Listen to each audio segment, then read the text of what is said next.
الحمدللہ رب العالمین والصلاة والسلام علی خاتم النبیین اما بعد فاعوذ باللہ من الشیطان الرجیم بسم اللہ الرحمن الرحیم الصلاة والسلام علیک یا رسول اللہ وعلی آلک واصحابک یا حبیب اللہ الصلاة والسلام علیک یا نبی اللہ وعلی آلک واصحابک یا نور اللہ۔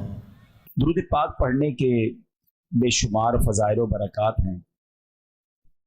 اسلام کے پہلے خلیفہ حضرت ابوبکر صدیق رضی اللہ تعالی عنہ فرماتے ہیں، حضور اکرم نور مجسم صلی اللہ تعالی علیہ وسلم پر درود پڑھنا پانی سے آگ کو بجھانے سے بھی زیادہ تیزی سے گناہوں کو مٹانے والا ہے، اور آپ علیہ الصلوۃ والسلام پر سلام بھیجنا غلام آزاد کرنے سے افضل ہے۔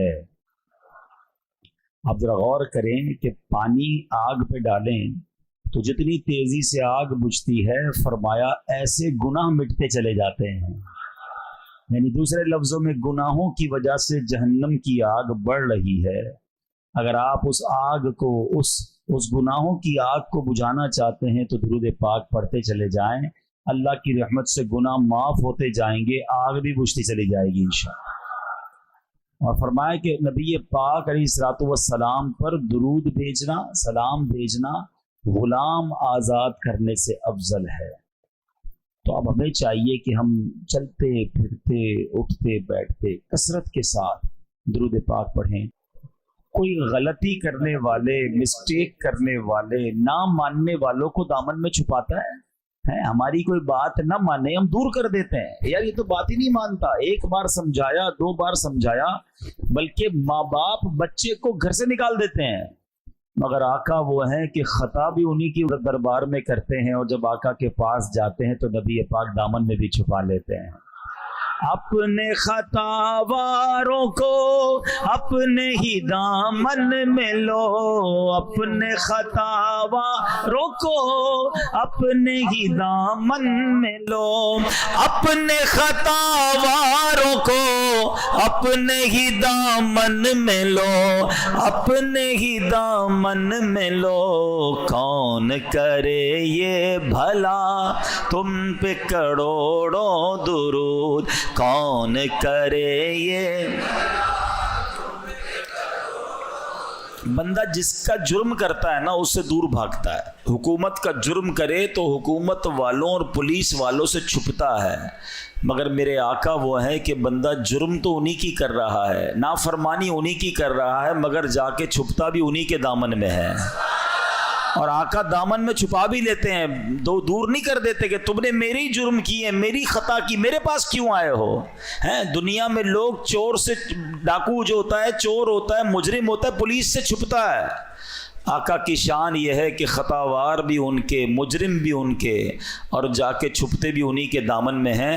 اعلیٰ حضرت کہتے ہیں کر کے تمہارے گناہ مانگے تمہاری پناہ، کر کے تمہارے گناہ مانگے تمہاری پناہ، کر کے تمہارے گناہ مانگے تمہاری پناہ، مانگے تمہاری پناہ، تم کہو دامن میں آ تم پہ کروڑوں درود، تم کہو دام۔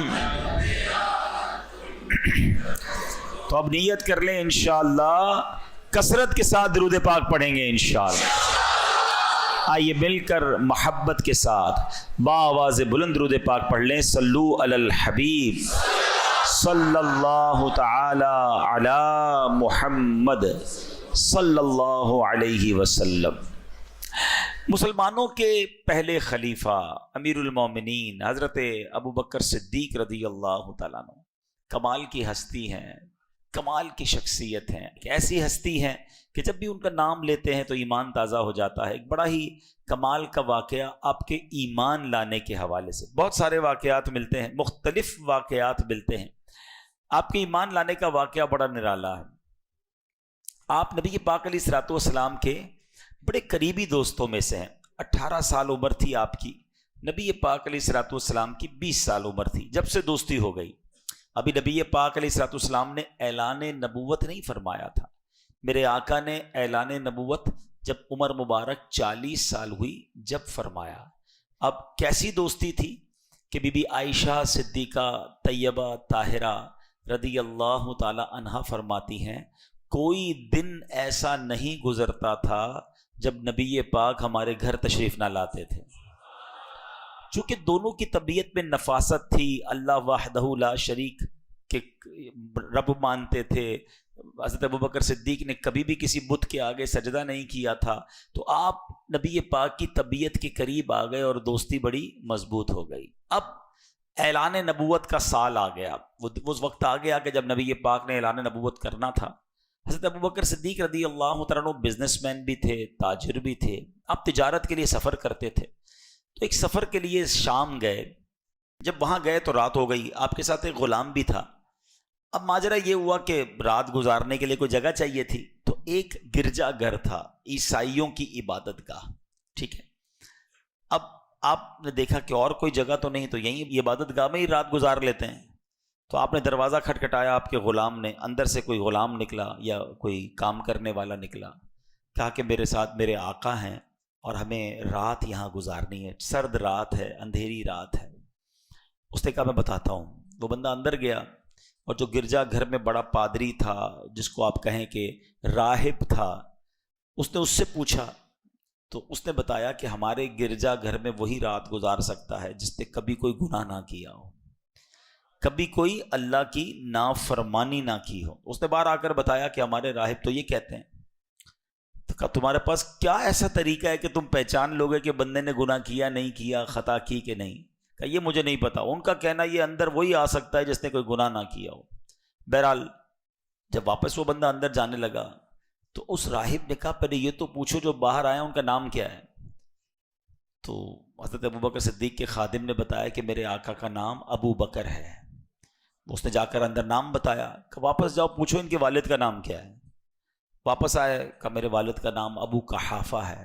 اندر جا کر نام بتایا ابو قحافہ. بولا فوراً لے کر آؤ، عزت کے ساتھ لے کر آؤ. اب وہ عزت کے ساتھ اندر لے کر آیا. کہا مکہ پاک سے آئے؟ کہا مکہ پاک سے آئے. مکہ وہی بستی جو پہاڑوں کے درمیان ہے، درخت کھجور کے درخت ہیں. کہا وہی بستی ہے. اب وہ راہب بہت عزت سے بات کرنے لگا. اس نے اپنی کتابیں نکالی، پرانی کتابیں، آسمانی کتابیں. کبھی وہ صفحات کو پلٹتا، حضرت ابوبکر صدیق کو دیکھتا، پھر صفحات کو پلٹتا، کبھی چہرے کو غور سے دیکھتا. حضرت ابوبکر صدیق حیران ہے یہ کیا کر رہا ہے. کبھی نام پوچھتا ہے، کبھی والد کا نام، کبھی شہر کا نام، کبھی کتاب دیکھتا ہے. پھر کہتا ہے حضور اپنا ہاتھ آگے لائیے. اس راہب نے آپ کے ہاتھ پر بوسہ دے دیا. آپ کہنے لگے تمہیں کیا ہو گیا، تم کیوں ایسا کر رہے ہو، کبھی کیا کہتے ہو، کبھی کیا کہتے ہو. اگر رکنے دینا ہے تو رکنے دو، جانے دو ہم کو، اتنی ساری باتیں. تو راہب کہتا ہے کہ آپ کو نہیں پتا آپ کے ساتھ کیا ہونے والا ہے. کچھ دنوں میں اللہ کے آخری نبی اعلان نبوت فرمائیں گے اور آپ ان پر ایمان بھی لائیں گے، آپ ان کے خلیفہ بھی بنیں گے. اور جب وہ دنیا سے پردہ فرما جائیں گے آپ امیر المومنین بھی بنیں گے. جب آپ کو اللہ پاک اتنی عزتیں دے تو مجھے دعاؤں میں مت بھولنا. حضرت ابوبکر صدیق حیران ہو گئی کہ کیسی باتیں کر رہا ہے، کیونکہ آپ کے لیے ساری باتیں نئی تھی. بہرحال رات گزری، حضرت ابوبکر صدیق کے ذہن میں یہ باتیں تو گھوم رہی تھی. اس کے بعد کچھ ہی دنوں کے بعد آپ واپس مکہ پاک گئے تو ابو جہل سے ملاقات ہو گئی. ابو جہل یاد رہے سخت نبی پاک کا دشمن تو تھا. ابو جہل سے جب ملاقات ہوئی تو ابو جہل کہتا ہے اے ابو بکر تمہیں پتہ ہے تم جس کے بڑے پکے دوست ہو وہ بڑی عجیب عجیب باتیں کرنے لگ گیا ہے. کہا کیا باتیں کر رہے ہیں؟ وہ ان کے دوست تھے نبی پاک کے. کہا وہ کہتے ہیں میں اللہ کا آخری نبی ہوں، اللہ وحدہ لا شریک کی باتیں کرتے ہیں، بتوں کے خلاف بات کرتے ہیں. حضرت ابوبکر صدیق حیران ہو گئے، تلاش کرتے کرتے نبی پاک کے پاس پہنچے. جیسے ہی پیارے آقا کے پاس پہنچے نبی پاک مسکرا رہے تھے. کہا اے ابو بکر اللہ کا آخری نبی تمہیں ایمان کی دعوت دیتا ہے، ایمان لانے میں تم سب سے پہل کر لو، سبقت لے جاؤ. حضرت ابوبکر کہتے ہیں حضور آپ پر مجھے یقین تو ہے، بہت سالوں سے آپ کو جانتا ہوں، آپ صادق ہیں، آپ امین ہیں، آپ سچی باتیں کرتے ہیں، مگر جب بھی کوئی نبی آتا ہے وہ کوئی نشانی لاتا ہے، آپ بھی مجھے کوئی نشانی دکھا دیں تو مجھے اطمینان ہو جائے گا. نبی پاک علیہ الصلوۃ والسلام فرماتے ابو بکر کیا راہب کی باتیں یاد نہیں ہیں؟ اور تمہیں کتنی نشانیاں چاہیے، کیا وہ رات تمہیں یاد نہیں جو تمہارے ساتھ گزری تھی؟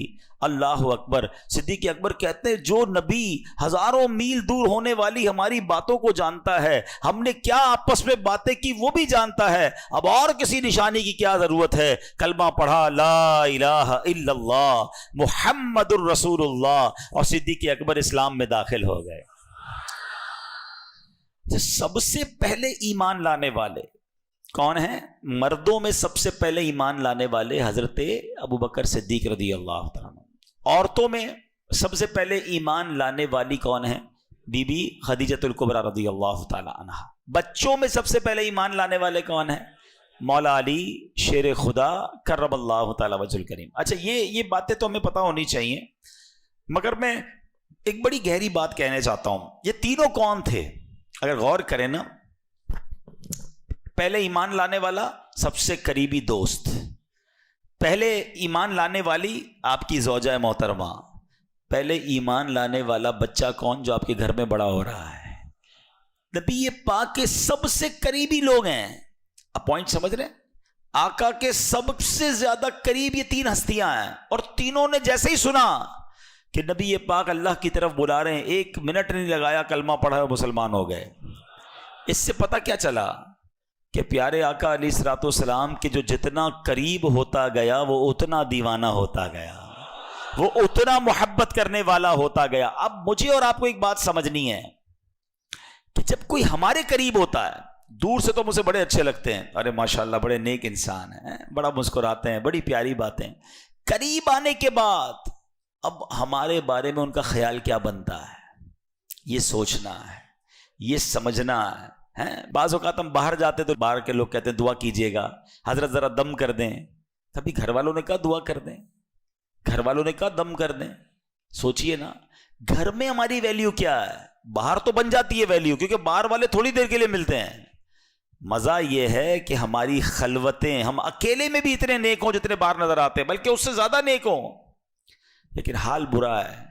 بظاہر تو لوگوں کے سامنے ہم نیک پرہیزگار, مگر تنہائی میں حال کیا ہوتا ہے؟ تو اے میرے پیارے اسلامی بھائیوں, نبی پاک کا یہ وصف بتا رہا ہے کہ ہمارے بڑے ایسے ہوتے تھے, بزرگ ایسے ہوتے تھے, اور آج بھی ہیں. اللہ والے ایسے ہی ہوتے ہیں کہ ان سے جتنا قریب جاؤ بندہ اتنی محبت میں گرفتار ہو جاتا ہے, اتنی عقیدت میں اضافہ ہو جاتا ہے, ان کی اور عبادتیں پتہ چلتی ہیں. ہمارے قریب آتے ہیں بندے کو ہمارے کرتوت پتہ چلتے ہیں. تو یہ غور کرنے والی بات ہے. اللہ کرے کہ ہماری خلوتیں اور ہماری جلوتیں سب پاکیزہ ہو جائیں. اب ہم چلتے ہیں کہ ہم یہ سمجھیں کہ ظاہر, ہمارا جو ظاہر ہوتا ہے نا, اس پر ہم بڑی توجہ دیتے ہیں. روز منہ دھوئیں گے, دانت صاف کریں گے, کپڑے پہنیں گے, خوشبو لگائیں گے, کپڑے پہ داغ لگ جائے تو کسی محفل میں نہیں جائیں گے, دعوت میں نہیں جائیں گے, یار لوگ دیکھیں گے. ذرا غور طلب بات سمجھیے گا. ظاہر کو کون دیکھتا ہے؟ لوگ دیکھتے ہیں. جس کو لوگ دیکھتے ہیں میں اس کی صفائی کی بڑی کوشش کرتا ہوں. آپ کو پتہ ہے رب کی نگاہ رحمت کہاں ہوتی ہے؟ دل پر. دل کی صفائی کا کوئی خیال نہیں ہے. اللہ دل دیکھ رہا ہے. دل چاہے کتنا ہی گندا, کتنا ہی میلا, کتنا ہی بدبودار ہے, اس کی کوئی ٹینشن نہیں, ظاہر صاف کرنا ہے. آپ دیکھیں نبی پاک کی دعاؤں میں بھی ایک میسج ہوتا ہے. وہ میسج کیا ہے؟ ہم آئینہ دیکھنے کی دعا یاد ہے کسی کو؟ اللہم حسنت خلقی, اللہ تو نے میرا چہرہ اچھا بنا دیا, تیری مہربانی. فحسن خلوقی, اللہ اخلاق بھی اچھا کر دے. مزہ اس میں, چہرہ اچھا ہونا واقعی نعمت ہے, مگر اس سے بڑی نعمت یہ کہ بندے کا دل بھی اچھا ہو جائے, بندہ اللہ کی بارگاہ میں بھی مقبول ہو جائے. تو ہمیں یہ سوچنا ہے کہ ہم باطن کی صفائی, اندر ہمارا صاف ہو, دل اجیالا ہو, گناہوں بھرا نہ ہو, اس کی فکر کرنی چاہیے. احادیث میں مضمون ملتا ہے کہ اللہ کریم تمہارے مالوں اور تمہارے چہروں پر نظر نہیں فرماتا, اللہ تمہارے دلوں پر نظر فرماتا ہے. قلوبکم, اللہ تمہارے دلوں پر نظر فرماتا ہے. اللہ کرے کہ ہم ہمارے اپنے دلوں کو صاف کرنے والے بن جائیں. صدیق اکبر رضی اللہ تعالیٰ عنہ کے بارے میں مزید آتا ہے کہ آپ کے ایمان کا عالم کیا تھا کہ سورہ آل عمران آیت نمبر 79 میں اللہ پاک ارشاد فرماتا ہے کونوا ربانیین, یعنی اللہ والے ہو جاؤ. حضرت ابو عباس عطا رحمۃ اللہ تعالی علیہ کی خدمت میں سوال ہوا، اس آیت کریمہ میں اللہ پاک نے ہمیں کس جیسا ہونے کا حکم دیا ہے؟ کیونکہ اللہ نے تو یہ فرمایا کہ اللہ والے ہو جاؤ۔ آئے ہائے، حضرت ابو عباس عطا فرماتے ہیں کہ ہمیں اس آیت میں حکم دیا جا رہا ہے کہ صدیق اکبر جیسے ہو جاؤ۔ اچھا، اس کی وجہ بیان فرمائی، کیونکہ جیسے ربانی یعنی اللہ والے صدیق اکبر ہیں، انبیاء کرام کے بعد کائنات میں ایسا اللہ والا کوئی ہے ہی نہیں۔ ہائے ہائے ہائے، حضرت صدیق اکبر ایسے اللہ والے ہیں، آپ کا اللہ پاک پر، توحید پر ایسا کامل ایمان ہے کہ زمانے کا کوئی حادثہ، یہاں تک کہ پوری زمین ادھر سے ادھر ہو جائے، پھر بھی آپ کے دل پر اس کا کوئی اثر یعنی ایفیکٹ نہیں ہوتا۔ آپ کے دل میں ایمان پوری آن بان اور شان کے ساتھ قائم رہتا ہے۔ اے میرے پیارے اسلامی بھائیوں، سرکار دو عالم صلی اللہ تعالی علیہ وسلم نے حضرت صدیق اکبر رضی اللہ تعالیٰ عنہ کے ایمان کے بارے میں کیا خوبصورت خود ارشاد فرمایا۔ دیکھیں، میں اور آپ تو تمنا کرتے ہیں نا کہ ہمارا ایمان مضبوط ہو جائے، مگر نبی پاک علیہ الصلوۃ والسلام کیا خوب ارشاد فرماتے ہیں۔ آقا فرماتے ہیں کہ اگر ابو بکر کا ایمان تمام اہل زمین کے ایمان کے ساتھ تولا جائے تو ابو بکر کا ایمان وزنی ہوگا۔ ہائے ہائے ہائے۔ اچھا، پھر نبی پاک علیہ الصلوۃ والسلام نے اس کو یہ ایسے ہی نہیں کہا۔ دیکھیں، ایک بات ہوتی ہے مشاہدے کی، ایک بات ہوتی ہے تجربے کی۔ ایک بندہ کہے شہد بہت میٹھا ہے کیونکہ اس نے کتابوں میں پڑھا ہے، یہ تو پڑھ کے بتا رہا ہے، اور ایک ہے جو چکھ کے بتا رہا ہے کہ میں نے کھایا ہے شہد بہت میٹھا ہے۔ جو تجربہ کر کے بتاتا ہے نا، اس کی بات میں بڑا کانفیڈنس ہوتا ہے۔ خیر، نبی پاک تو جو فرمایا حق ہے، مگر اس بات کو پیارے آقا نے تجربے سے بھی دیکھا ہے۔ نبی پاک کی ایک اور حدیث ہے، آقا علیہ الصلوۃ والسلام فرماتے ہیں میں نے دیکھا کہ میں جنت میں داخل ہوا تو ایک ترازو لایا گیا، میری پوری امت کو ایک پلڑے میں رکھا گیا اور مجھے دوسرے پلڑے میں رکھا گیا، تو آقا نے فرمایا میرا وزن میری پوری امت سے زیادہ تھا۔ پھر فرماتے ہیں ایک پلڑے میں میری پوری امت کو رکھا گیا، دوسرے میں صدیق اکبر کو بٹھایا گیا تو صدیق اکبر کا وزن پوری امت سے زیادہ تھا۔ ہائے ہائے ہائے، ایسے ہیں صدیق اکبر، ایسے پیار نہیں کرتے ان سے ہم۔ اللہ پاک سیدنا صدیق اکبر کے ایمان کا صدقہ ہمیں نصیب فرمائے۔